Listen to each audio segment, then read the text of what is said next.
Olá, boa noite. Boa noite. Ano Santo, Jubileu de Esperança. Vaticano realiza rito de reconhecimento das Portas Santas. Em Brasília, a Câmara reconhece Monsenhor Jonas Habib como cidadão honorário. Dezembro Laranja ressalta as principais medidas de prevenção contra o câncer de pele. Censo de inclusão. Decreto de governador carioca quer preservar direitos de portadores de deficiência. IBGE revela que Produto Interno Bruto do Brasil teve alta no terceiro trimestre deste ano. Pesquisa americana confirma: a atividade religiosa está entre as que mais geram satisfação. Concertos solidários levam a beleza da música natalina às paróquias de São Paulo. E na intenção de oração do Papa Francisco para dezembro, a esperança cristã, presente divino que enche a vida de alegria. Está no ar o Canção Nova Notícias, a serviço da vida e da esperança.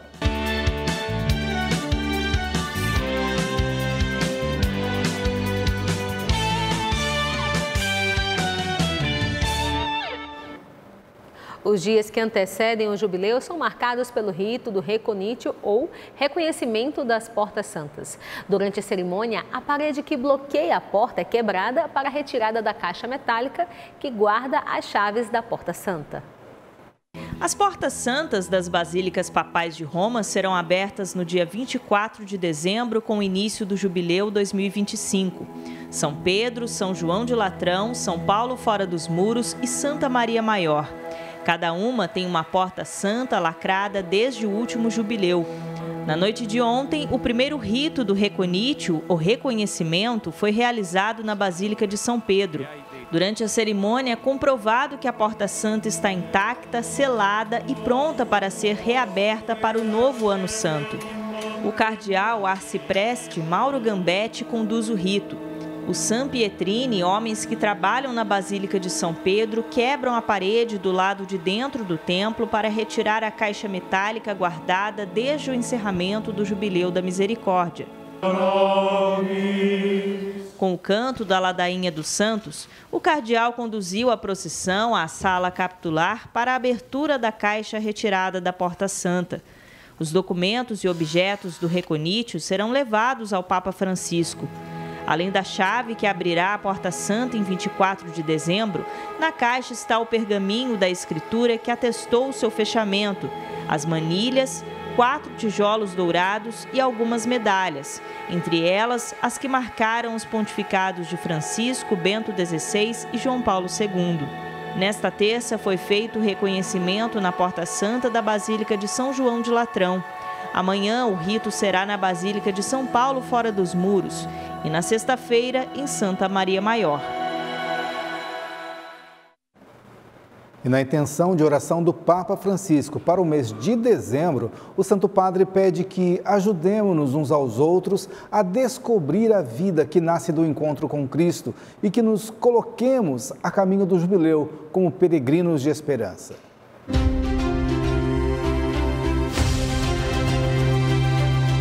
La esperanza cristiana es un regalo de Dios que llena de alegría nuestra vida y hoy la necesitamos tanto.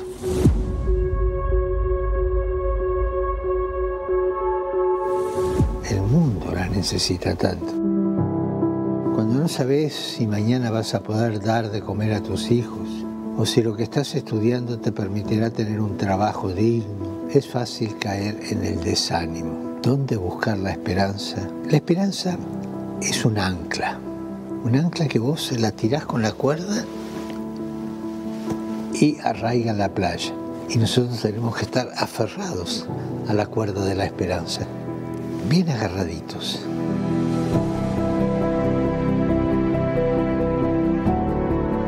Ayudémonos unos a otros a descubrir este encuentro con Cristo, que nos da la vida, y programos en camino como peregrinos de la esperanza para celebrar la vida. Y dentro de la vida entra también el próximo jubileo como una etapa. Llenemos nuestro día a día con el don que Dios nos da de la esperanza y permitamos que a través de nosotros llegue a todos cuantos la buscan. No se olviden, la esperanza no defrauda nunca. Oremos para que el próximo jubileo nos fortalezca en la fe, nos ayude a reconocer a Cristo resucitado en medio de nuestra vida y nos transforme en peregrinos de la esperanza cristiana. A Câmara Legislativa do Distrito Federal realiza amanhã a entrega do título de cidadão honorário a Monsenhor Jonas Abib, fundador da comunidade Canção Nova. Padre Jonas, que faleceu em 12 de dezembro de 2022, visitou Brasília inúmeras vezes na década de 80 para pregar nos encontros da Renovação Carismática Católica e articular a implantação do sistema Canção Nova de Comunicação, ainda sem saber toda a dimensão que ele teria.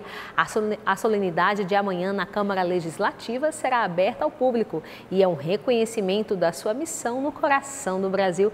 O evento começa às 7 da noite. O projeto de lei para a legalização de cassinos, jogo do bicho e apostas online está para ser votado pelo plenário do Senado amanhã. A CNBB emitiu uma nota na qual expressa sua perplexidade com a condução que o Congresso Nacional tem dado ao tema.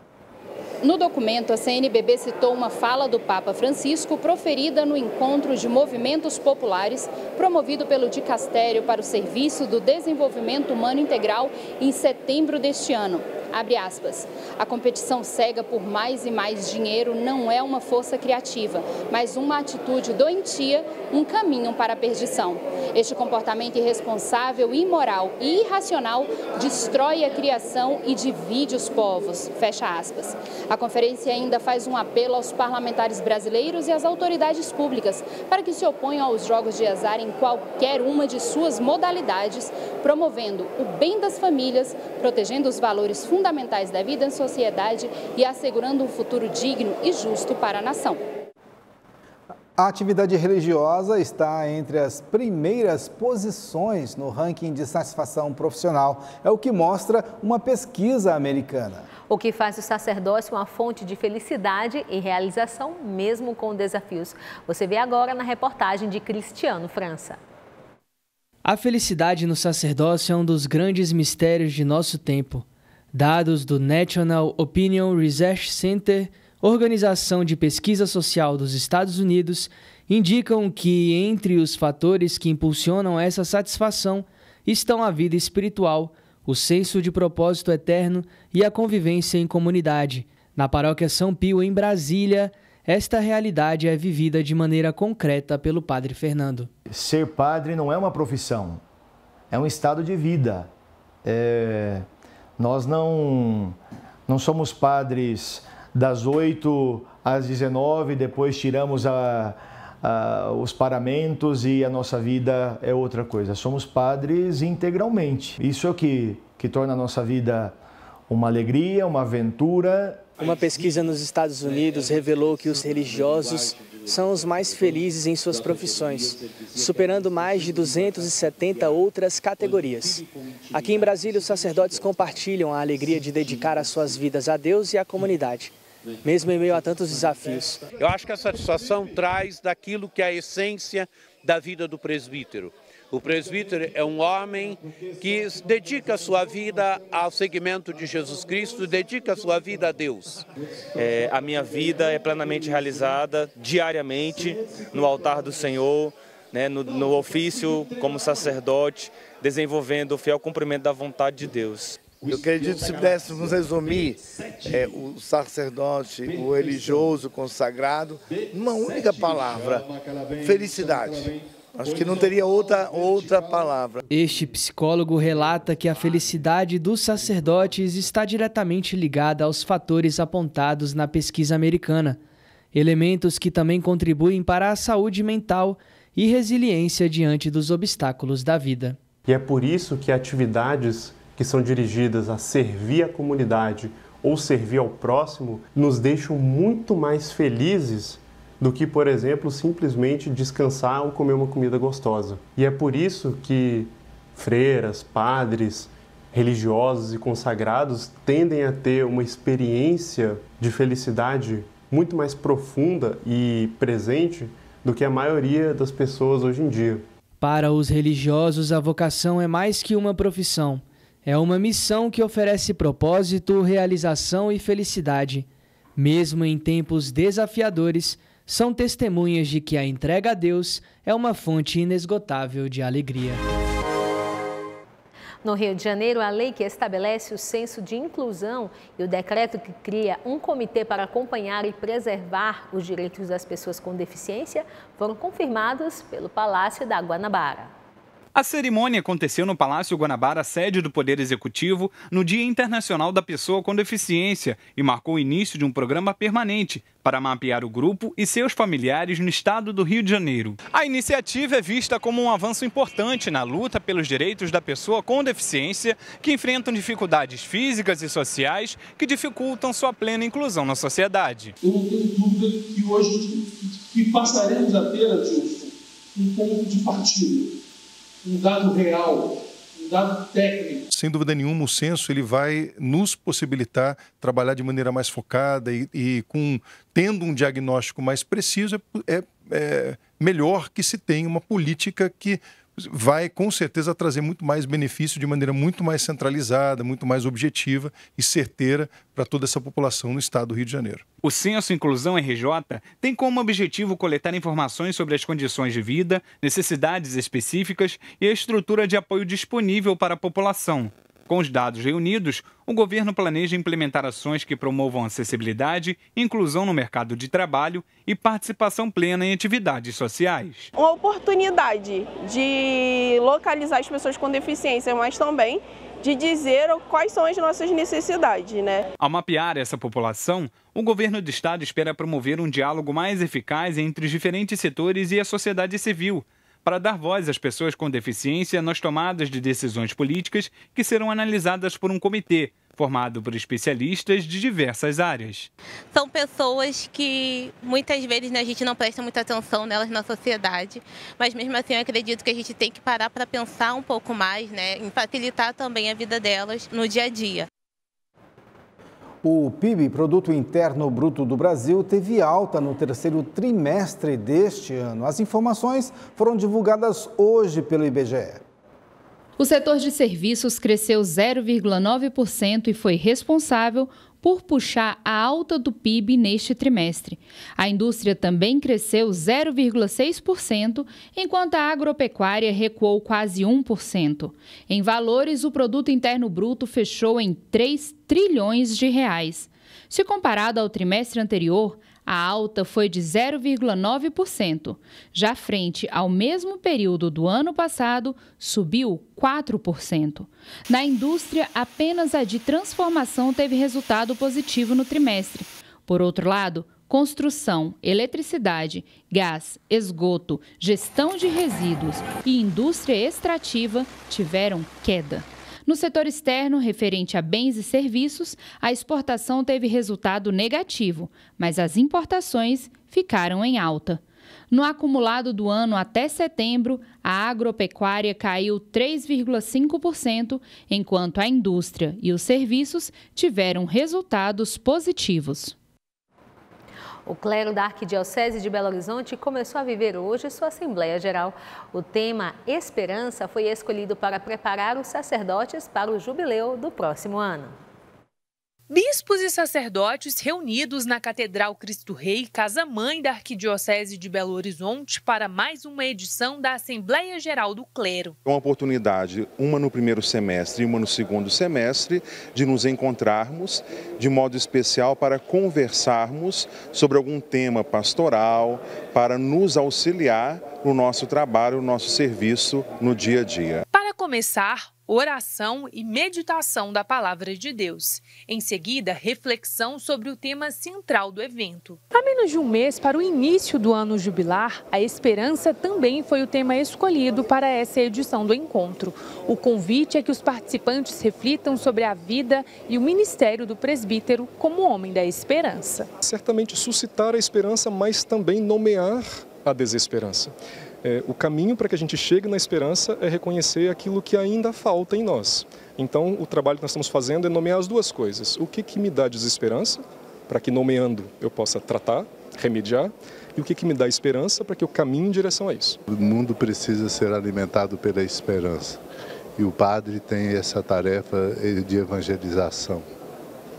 Fazer uma reunião do clero no horizonte ou no limiar do início do ano jubilar é muito importante para crescermos na consciência da nossa tarefa missionária. Pastores chamados a renovarem a esperança na caminhada e a serem sinal dela e da misericórdia divina a todos que chegarem. Um grande sinal do ano jubilar é justamente a confissão, o sacramento da reconciliação. E por isso nós padres somos chamados também a não só refletirmos, mas a vivermos esta misericórdia, para que possamos também sermos dispensadores desta graça. Oportunidade para refletir, escutar, partilhar e se colocarem a caminho como peregrinos. São etapas de vida que se encontram, então é sempre muito bom ouvir o irmão padre mais novo, mais velho, para que a gente possa assim caminhar juntos e sempre acreditando num horizonte em que Cristo é a nossa esperança. Esse encontro de hoje é para nos acender essa chama, é como aquela brasinha que está um pouco apagada, naquela sopradinha, o sopro do Espírito para nos reavivar e nos chamar de novo a viver essa esperança que é o combustível para a nossa vida, para o nosso cotidiano. O câncer de pele é responsável por 30% dos tumores malignos no Brasil, de acordo com o Instituto Nacional do Câncer. O diagnóstico precoce e cuidados básicos são fundamentais para uma vida saudável. Esse é o foco da campanha Dezembro Laranja, que incentiva a prevenção. Maristela já enfrentou o câncer de pele 4 vezes, a última delas há 2 meses.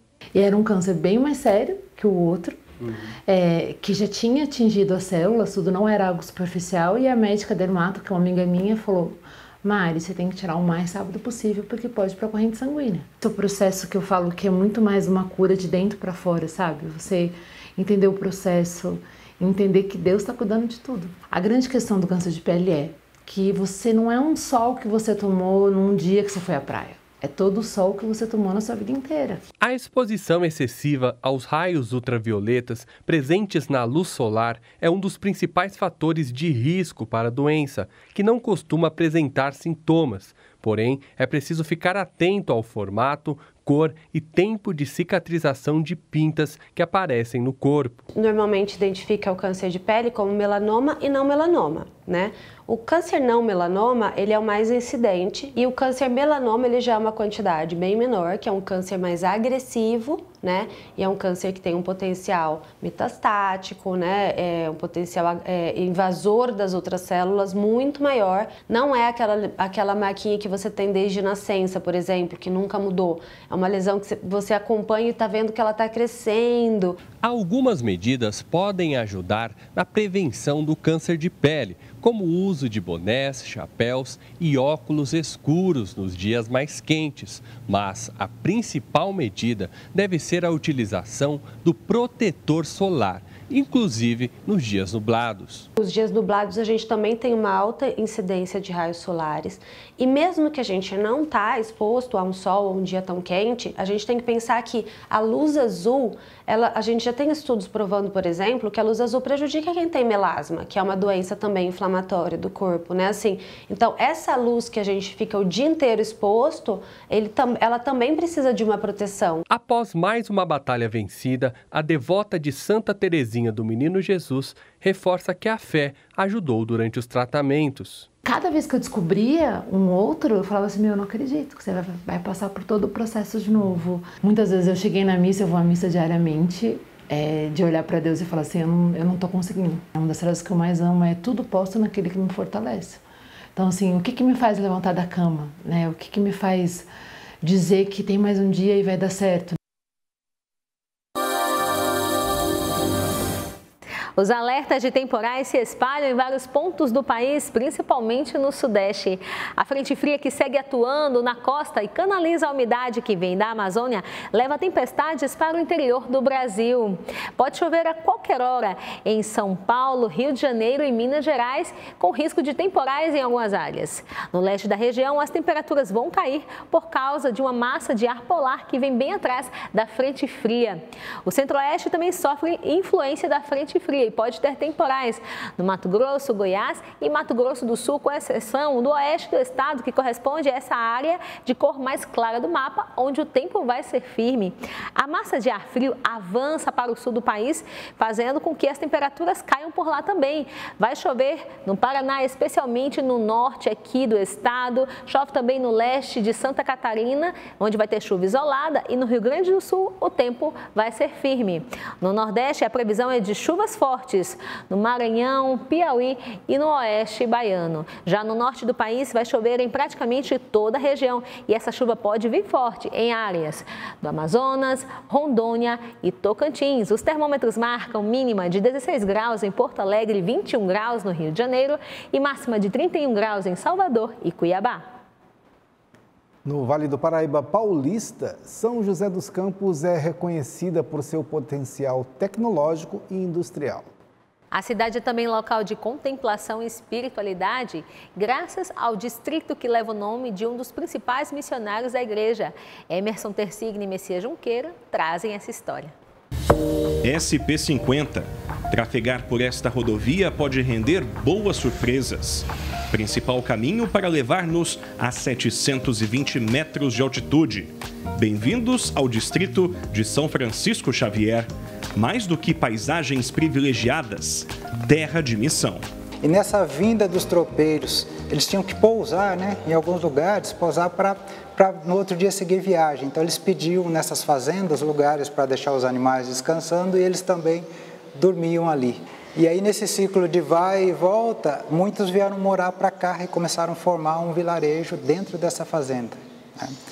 E o Luciano José das Neves era muito devoto, de São Francisco Xavier, que depois ele e a sua família doaram terras nessa área para se fundar o distrito. O empenho de Francisco Xavier em anunciar o Evangelho no Oriente lhe rendeu, além da canonização, o título de Patrono Universal das Missões, ao lado de Santa Teresinha. Sua doação ultrapassou fronteiras e chegou até a Serra da Mantiqueira. A paróquia dedicada a ele no distrito é uma das mais antigas da Diocese de São José dos Campos. Inúmeras histórias marcaram a vida desta comunidade, como é o caso da Maria Aparecida. É uma coisa que era muito bonita e que eu tenho saudade, é nas festas, principalmente a festa do padroeiro. Eu sempre ajudava, eu era mais jovem, eu ajudava na cozinha. E meu pai ia comigo, então eu colocava ele sentadinho num cantinho, ele ficava ali olhando para mim, sorrindo, e eu trabalhava até meia-noite, 1h da manhã. É assim que Márcia procura caminhar, inspirada no missionário por excelência. Aqui eu vou continuar e aqui eu vou ficar e vou dedicar a minha vida nas missões, como ele, missionário. Com o passar dos anos, a matriz de São Francisco Xavier ficou pequena para acolher os católicos do distrito. E diante desta realidade, a poucos metros da igreja matriz, um templo dedicado a São Sebastião foi construído, ampliado e recentemente reformado. Tudo para que o anúncio do Evangelho continue a acontecer da melhor maneira possível. A gente viu a passagem da pequena capela para a construção dessa nova igreja e hoje poder dizer que a gente vai fazer parte do legado que a gente vai deixar para o futuro, a história do que aconteceu dentro do distrito, da repaginada da igreja, e assim é merecido muita luta, mas com uma imensa vitória. Ficou como a igreja, como vocês estão vendo, digna, para que pudesse nos abrigar e assim pudéssemos celebrar melhor o mistério da nossa fé, São Francisco Xavier e São Sebastião, animando a vida de fé e a vida missionária desse povo, que possam também, a partir do exemplo desses santos, serem grandes missionários, levando o que é de Deus ao coração uns dos outros.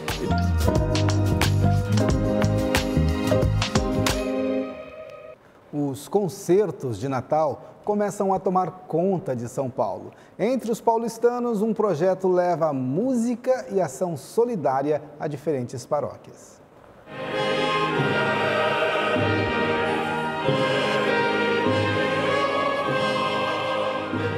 A música traz ao mês de dezembro o som do Natal.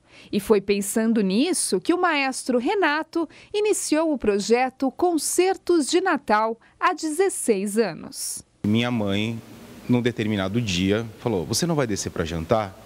E eu, tá, que dia? Por quê? Porque é ceia de Natal.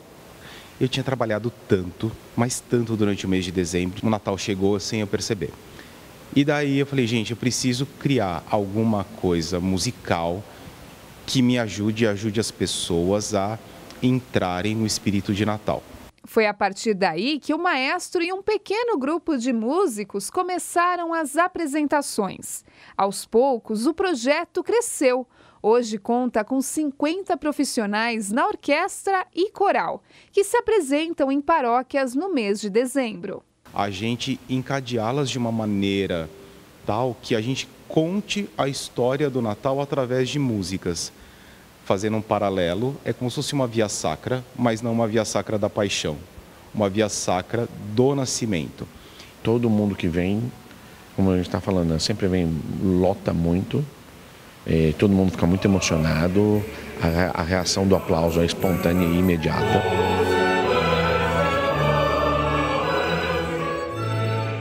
Além da beleza da música, os concertos também promovem a solidariedade.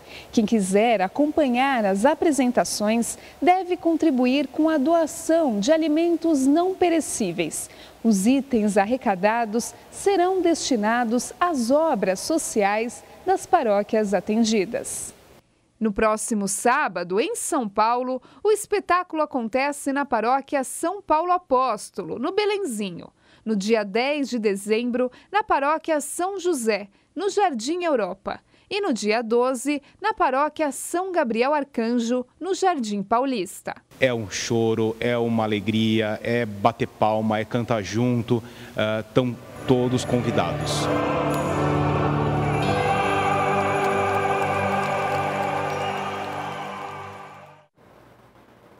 Há 20 anos, a Canção Nova inaugurava o Centro de Evangelização Dom João Hipólito de Moraes. E com ele, nascia um evento, o Hosana Brasil.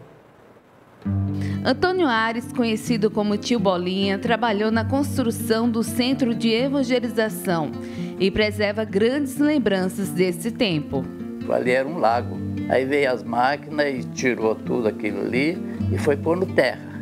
Fizemos 2 redes de manilha por baixo para poder acolher as águas que descem daqueles morros. Depois veio a equipe de contratada para fazer aquelas colunas, aquelas coisas, para colocar aqueles arcos. Para a inauguração do Centro de Evangelização, nasceu Hosana Brasil em 3 de dezembro de 2004. Desde então, aqui neste palco, milhares de vidas têm sido transformadas ao longo desses 20 anos.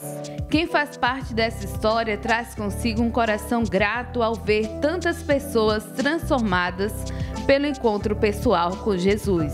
A gente fica contente, porque aquilo ali a gente contribuiu desde o começo, não só do tempo do Centro de Evangelização, mas no tempo que era só a rádio ali, não tinha televisão, não tinha nada, nós já era sócio contribuinte do clube. Depois aí, quando a gente entrou para cá, e nós fomos cada vez aumentando mais e todo mês a gente continua a ser fiel. Para comemorar os 20 anos do evento no Centro de Evangelização, os participantes poderão acompanhar uma programação especial.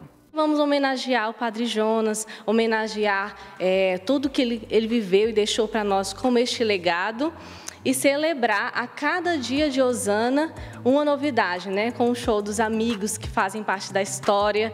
Nesse tempo de Hosana Brasil, muitas vidas foram entrelaçadas. Eu contribuí e tenho o meu algo a mais. Como é para a senhora essa realidade? É uma emoção, né? Que vê aquele gente que vem de todo canto do mundo, vamos dizer assim, né? É muito emocionante. O Hosana Brasil 2024 acontece de 14 a 15 de dezembro, um convite para celebrar as vitórias de Deus.